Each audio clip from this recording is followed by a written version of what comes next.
Hey there, everybody. Hope you're having a truly magical day today. Welcome to episode 1 of the updated podcast series. Glad to have you here. Glad to be sharing in the experience with you. Always a ton of fun. Today, we're talking about our cruise on the Disney Wish, Disney's latest cruise ship. Now, with these podcast series, I'm just going to kind of tell you some of my thoughts. We're going to go over some things. Maybe you'll pick up a few things along the way. You'll learn more. You'll have fun. We'll laugh together. We'll have fun together. It's just my kind of a casual way to experience some of the fun things we're doing together. And then we'll share more pictures and other things in the future. I'm looking forward to all those updates. I like playing around with different formats. So as this is episode 1, kind of wanted to give you a quick run through of what we're doing with this. And of course, we'll continue to update things as we go through. But I really want this to be a conversation where we can talk about some of those things that are good, some of those things that could be improved, some of those things that I loved, and you definitely don't want to miss. So first and foremost, Disney Cruise Line, fantastic cruise line. You know it is one of my all-time favorites. I've tried several of them recently, Royal Caribbean, Celebrity, Holland, and others, and Disney still has that special spot for me. They have a lot going on for them. You go with of course, more expensive cruise line, right? So a lot of the things that you pay for on board, you already included, right? So if you think about Royal Caribbean, I actually went recently on a Royal Caribbean cruise, and I've got to tell you, it was a spectacular time, but I went to Chop's Grill this time, and even the main dining room had some really good food, but Chop's Grill is a premium dining experience on Royal Caribbean, and I've got to tell you, it made those feelings and, those expectations for Royal kind of just, it blew it out of the charts. I got to tell you, I loved Chop's Grill. Great food, great service, and we purchased the Chop's Grill experience in advance of the cruise, so we paid a lot less than we would if we had booked it when we were on board. With Disney Cruise Line and other cruise lines, of course, you will pay for a certain experience and then get a experience that you pay for. Sometimes that's all the way true. Sometimes that's partially true. Let me kind of walk you through some of that thought. When I think about going on Disney Cruise Line, I will be paying at least, it depends on the ship. So let's just say more, because if you're thinking about Icon of the Seas, which is the new Royal Caribbean cruise ship coming out soon, you're going to be paying up there. Did anybody else look at that? That was an extremely pricey cruise. Now, of course, we're talking about like some of the first sailings on Icon of the Seas, which is slated to be the largest cruise ship in the world, at least temporarily. I feel like that title is so temporary. Every other cruise line is trying to take that title away. And we've got the biggest one. We've got the longest one. We've got the tallest one. It just never ends. But that's good. Competition's a good thing, especially for all of us who enjoy cruising. But let's talk about the Wish. That's really what this episode here is about. I had fun on the Wish. What made it the most fun? Honestly, I went with friends. I had a great time going with friends. We all had a great time together. And if you haven't cruised with friends or maybe a larger group of family before, it is something that I would definitely recommend. It changed my view of cruising tremendously, simply because I have the ability to experience it with others and maybe do one thing here with one friend and one thing, something else in a different area with another friend. So it was really a spectacular time to go with a group of friends, which was awesome. So that's just the first thing on the Wish I wanted to talk about. The ship itself, let's talk about those positives first, right? Some of the food at the pool. I'm thinking pool bar. No, just at the pool, right? Where you get the barbecue area, the Mexican food area, where I talked about it in the video a little bit. I got to tell you, that food was outstanding. Some of the best I've had in a while. And that's saying something, because I love going to these specialty restaurants all around, Orlando, at Disney, all these places. And that is some of the best I've had in a bit. And I was blown away. I was absolutely blown away. The reviews that you may have heard about these places right by the pool area, quick service, you get it really fast, are absolutely true. And in my opinion, some of the best food throughout Disney Cruise Line. Of course, you know me, ahi tuna avocado tower and scallops, those are probably hard to beat. But for quick service, it was competitive with the standard dining that you found throughout the ship. Now, another positive that I really liked was some of the bar theming. So the Tiana bar area, I didn't spend too much time sitting in there, but I did walk through it several times. I kind of stood around there a couple times. I really loved that. It was kind of in the middle of the ship. You didn't feel like it was like out of the way. You could get to it really easily. And I felt like it was just an overall nice location and really well themed. Of course, there's music that happens throughout some of the nights when you're there, but great theming there.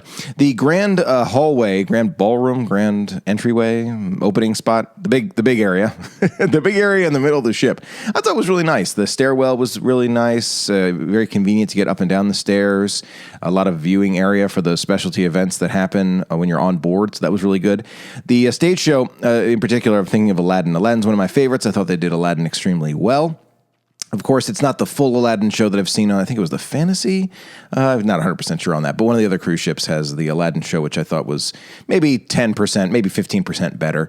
But the differences are slight. You're not missing a tremendous amount when you see it on the Wish. So overall, on the Aladdin show was it was a pretty good one. Another big positive for the Disney Wish was the high capacity and low crowds. This was really interesting because when I was on this ship, I was thinking to myself, okay, this is one of Disney's largest ships, right? They've changed the orientation completely, and there are some things I really didn't care for, which I'm getting to. But the feeling of relatively low crowds for the number of people on board was really outstanding. Now, keep in mind, I wasn't spending a lot of time in the family pool areas, so that should be absolutely noted. If you're planning on spending a tremendous amount of time in those central pool areas, with little ones, that is a completely different conversation. But from what I experienced and what from friends who were on board with me said something similar, it definitely has a lot of people on board, but you never felt like it was overwhelming crowds, right? I've had that feeling before. I guess it was the Pixar Day at Sea on the Fantasy. That was overwhelming crowds.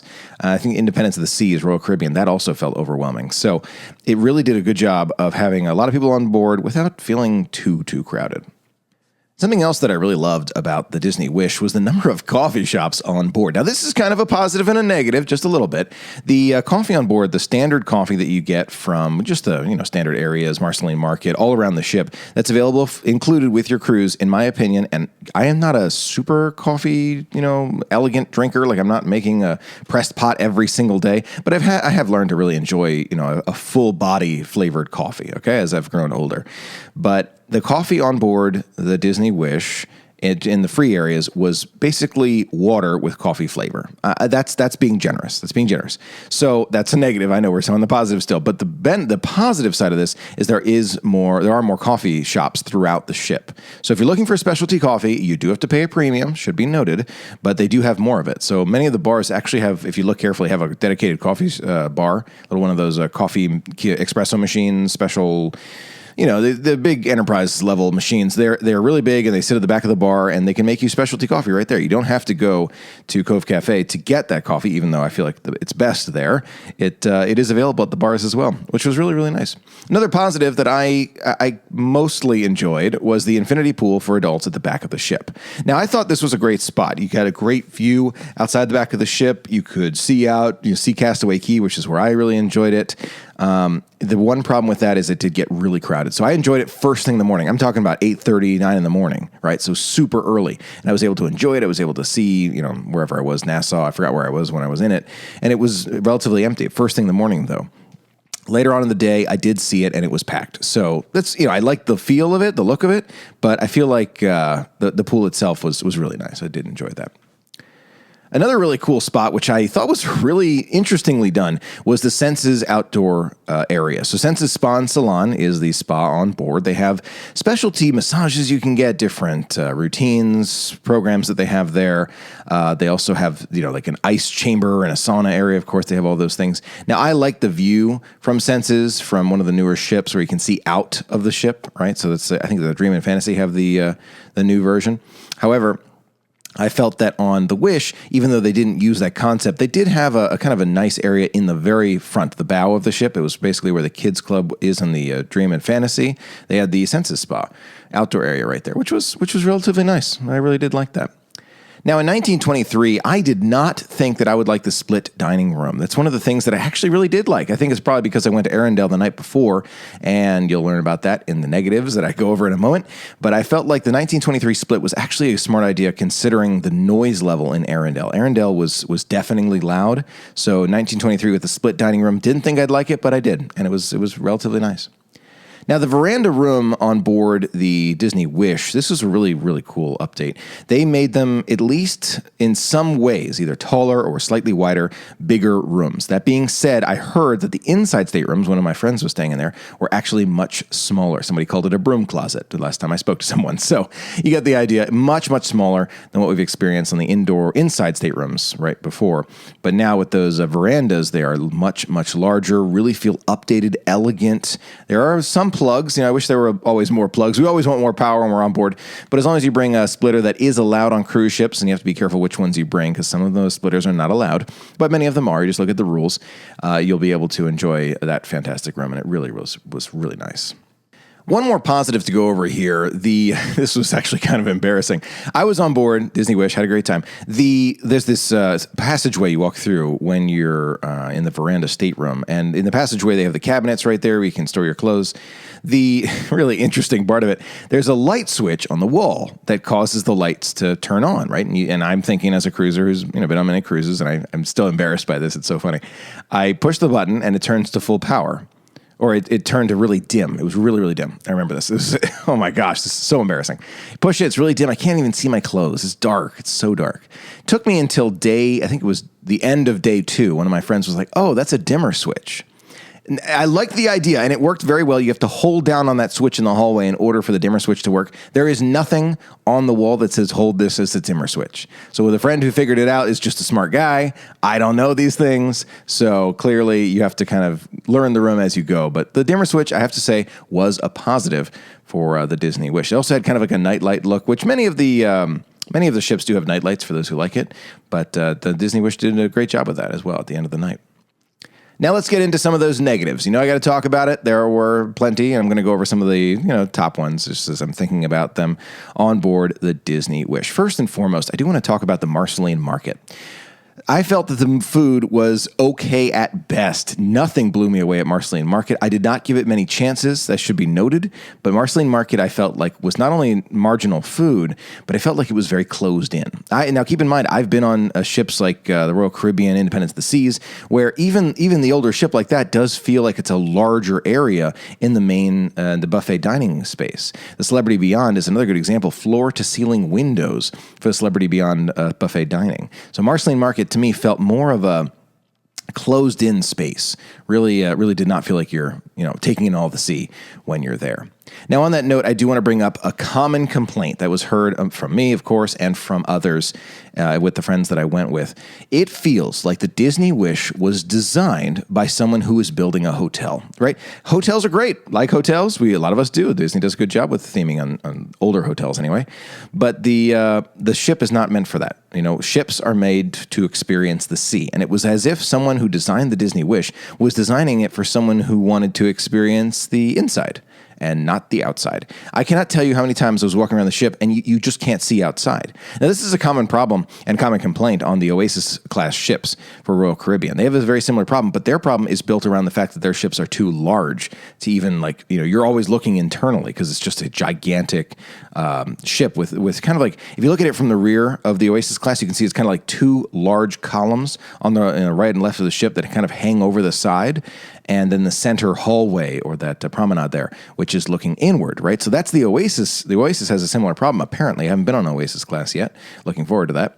But the Wish really felt the same way. It was as if someone designed it who was not designing for a ship, instead designing for a hotel. And I learned later on from a close friend that it actually was someone who had never designed a cruise ship before. So that was, it's interesting to hear that, right? You're like, okay, wait a minute. What do you mean that someone who hadn't designed a ship before designed this?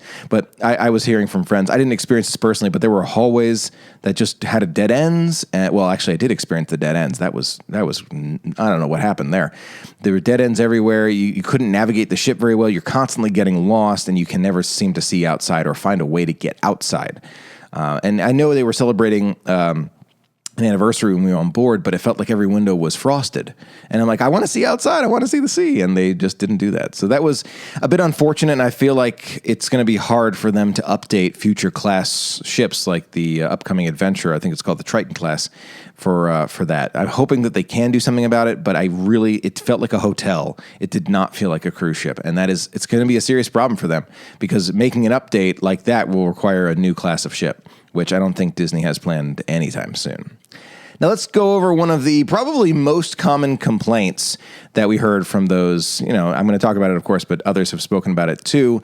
The elevators and those buttons on board the Disney Wish. Wah, wah, wah. Oh my gosh, those buttons. First of all, they took an entire bank of elevators out on the Disney Wish, which is the Triton class ship. They took them out so they could have a stage in the center of the ship. In my opinion, a truly bad idea. Really bad. Not only is it more crowded at all the elevators, but people have to walk much further. And those who perhaps have disabilities and need to use a wheelchair or a electronic wheelchair, scooter, will have a really hard time navigating the ship, and I really felt like more thought should have gone into it when you're thinking about those who are traveling who may have disabilities. Like this makes it incredible. Like if you're thinking about going on the Wish and you use a wheelchair or scooter, I would not recommend the Wish. I'd recommend any of the other Disney ships, any of the R4, right? Fantasy, Dream, Magic, or Wonder. Any of those will be much easier, more convenient for you if you're using a wheelchair, or even if you just maybe can't walk stairs as well, right? You're recovering from an injury, perhaps, right? That's something to really consider, and I just disagree with the idea. It was even more kind of insulting when I saw that they had a concierge elevator. I had to ask a stateroom host what that center elevator was that I did show in one of my videos. It's a hidden secret elevator just for those in concierge. And it's just, it really hurts when you hear about this, and they took it away from everyone else, but they left it for concierge. So it's something that I think Disney really needs to rethink. I think that the ship within a ship concept, which is used on many other ships around the world, it's true. It makes sense for some, but I feel like with Disney, you're paying for the luxury already, and the ship within a ship concept is just not the way I would go personally. But that's me. Now, speaking about the buttons, Disney tried to make buttons that were touchless, right? You could just wave your fingers in front of the button, and after a few seconds, it would work, right? That's the idea. Plain and simple, it didn't work. It simply didn't. Simply because not only, there's actually two pieces of it. Some of the buttons just simply did not work. You'd hold your hand in front, nothing would happen. You'd press the button and it would not click. It was just a nightmare with those buttons. On top of that, if anyone stood even close to those buttons and had their backpack to the buttons or were standing kind of not against the wall, but near the wall, just near. You don't even have to lean against the buttons. You just stand kind of, I'm going to say like a foot, just 1 foot from those buttons, and you're going to press basically every one and stop on every floor. It was uncomfortable how many times that happened. It happened at least 3 times to me, and I heard it happen many times to other people. And the problem is you'd hear the beeping, and the person would be like on their phone or looking at something else. No fault of that individual at all. It simply is something that Disney can change very easily, by the way. This does not require dry docking. They just bring some maintenance team on board. They switch out all the elevator buttons. You solve a huge problem on the Wish. It's a solvable problem, and I hope it's one that Disney will address very, very soon. Now let's get into some of the food and dining. I'm going to be relatively brief with this one, but Arendelle, as you know, was not one of my favorite shows on board the Disney Wish. I felt like it was incredibly loud, and I did try standing near the back of the theater area, but I was right next to the stage when it was happening, and it was just not very good food, and in my opinion, overly stimulating, right? It was just too much happening all at the same time. You could barely order. You're yelling at your server. It was a mess. It was an absolute mess, and Disney needs to rethink this restaurant completely. It's a really elegant looking restaurant. They just have to rethink the stage show. For kind of comparison, at Tiana's place in, I think it was the Disney Wonder, if I have that right, one of the airships, they do an incredible job with the show. The reason is, it's a similar space, but it's a little bit more spread out. I feel like the acoustics in Arendelle are all wrong, and the show for Tiana is broken into points where it makes sense during the meal. Same thing happens at Animator's Palette, right? You think about the other cruise ships. Animator's Palette, Crush is talking to you, or the show is going on at times when it's appropriate, right? So, when you're first sitting down, maybe you see a scene, and then you make your order, and then Crush comes around and talks to you, right? And then it goes back to just seeing fish flying, going around as you're eating your meal and enjoying your meal and talking amongst yourselves, right? Then at the end of the meal, they take the dessert order, and before dessert comes out, you're doing the, waving around with Crush, or maybe at the end of dessert. You're not trying to make your order when they're having a loud show in front of you. It just made it incredibly difficult, not only for the server, but for all the guests too. And this seemed to be the case, at least at some areas around the restaurant. I did give it a listen at several areas, and it sounded very similar to being right next to the stage. So I feel like Disney just needs to reimagine the show. They can't really do much with the space, while it's going on the cruises, but just reimagine the show so it's not as obtrusive and interruptive to your meal. And I feel like they can improve the food there as well. Now, speaking of the food, I felt like the food was not quite at that high quality that we expect from Disney Cruise Line. And this is hard to start comparing, right? You're talking about, this ship versus that ship, and this food versus that food. Now, I've been to Palo, I've been to Remy, I've tried all the restaurants on all the different cruise ships, and I feel like, and that does not include the new Enchanté. That is the exception here. I haven't tried that one yet. But even then, I heard the food on the Wish is not to the same quality that you find on board the other ships, right? Fantasy, Dream, Magic, Wonder. You find delicious, outstanding, really high-end food on the other ships. But for the Wish, it felt rushed. It felt flavorless. It was not up to that quality. Now, is it edible food? Sure. Yeah, it's edible. But that's not what you're going for when you're paying the high prices of Disney Cruise Line. So I think it's something that Disney can definitely improve, and it doesn't take much for them to do. Really improve that food, the chef, the ingredients, whatever it is, in order to make that food that much better. Now, another piece I want to talk about was the Star Cruiser. Not Star Cruiser, man. I'm thinking about these things. No, it's not the Star Cruiser. It is the Hyperspace Lounge on board the Disney Wish. That disappointed. That really disappointed. It's as if, see, Disney is in the past was so good at creating an incredible immersive experience. You were transported. You were absolutely just whisked off your feet, and you were at this new location that Disney told you were at. With the Hyperspace Lounge, they took a room that they painted a beige color. They put a few touches of Star Wars in. Yes, they have those windows, which are pretty cool to see. But if you look just about anywhere else in the restaurant, it's just a beige room with some pieces of Star Wars. They could have done so much more with that bar to make it so much more immersive. And that theme seemed to be kind of felt throughout most of the ship, where the immersion of some of these things could have been so much better. Disney is better at these things. They got to bring back those people who are so good at creating the experience and making you feel like you've been transported there. Without that, we're just in some bar in, central Orlando for all we know. And I've actually seen several of those, which look, in my opinion, far better themed than what we saw at the Hyperspace Lounge. And that's saying something. So hoping that Disney takes an opportunity, probably during a dry dock, to update that to make it truly immersive, because I know they can. We all know they can. Now, the last piece I wanted to touch on, the negative, the piece that needs to be improved, is the aerial show on board the Disney Wish. I spoke about it quite a bit in the video, but I felt like the focus was on the tech, right? They had the same pieces of the show, the stage pieces that were there the entire time. They need to focus on the actual stage show, the pieces of I'm thinking of this, the word is escaping me, but the actual pieces of the show, right? The stage pieces, there you go. The stage pieces, they need to have more of those. They need to interact with the story even more and spend less money and time on the tech. Because as we saw on board the Wish, the tech failed. We were watching Ariel and the tech failed, and it's not the first time it's happened. It's happened many cruises that they've done, and many have spoken about it. This is something that Disney really needs to prioritize, especially as they're thinking about the treasure. Aladdin is another example. They took out kind of props and pieces of that show and instead made it all about the tech and the projections, which, as you saw, fail. So it's something that Disney really needs to focus on if they want to make this one of the best ships in their fleet. Now, on that note, I do want to talk about, if you're thinking about a Disney cruise. Now, do I recommend the Disney Wish? Let's talk about that and break it down a bit more. I think that the Disney Wish is unique. I do. If you've been on Disney cruises before and you want to try something new, I'd recommend one of the other ships first. So if you've been on the Magic and Wonder, never try the Fantasy or Dream, I would go on Fantasy or Dream first, and vice versa, for sure.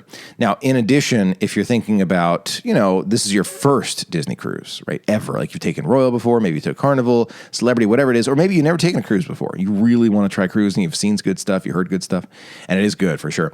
The first Disney cruise you go on, I would recommend one of the other four: Wonder, Magic, Dream, or Fantasy. You're going to have a great time on any of them. You throw a dart. You throw a dart at any four of those ships, you're going to have a great time. Almost guarantee it. Almost guarantee it. It's the matter of the Wish kind of taking that and I feel like bringing it down a bit.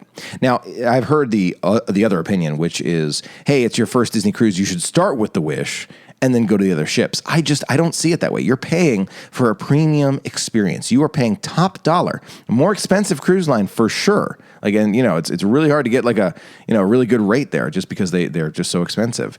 So for that a large amount of money that you're paying to go on a Disney cruise, I would highly recommend first trying the Fantasy, Dream, Magic, or Wonder. And honestly, this is my honest opinion, if you never get on the Wish, I don't feel like you're missing that much. You're really not. Maybe the buffet food, at the pool. That was if you're thinking about the part that I'm going to miss, of course, spending time with friends. But the food by the buffet is the part that I'm thinking of. But am I in a rush to get back on the Disney Wish? No, I'm not. Not at all. So, and I think that Disney really needs to think about that, because the biggest piece here, of all the pieces that I mentioned, and of all the pieces that could be mentioned, is the fact that I wasn't connected to the sea. That's it. If everything else stays the same, Hyperspace Lounge, stage show, all that stuff, if all that stays the same and they don't improve the food, I'm just going to go to the pool bar every time. But if they don't change anything but the structure of the ship and being connected to the sea, I'll be happy. Seriously.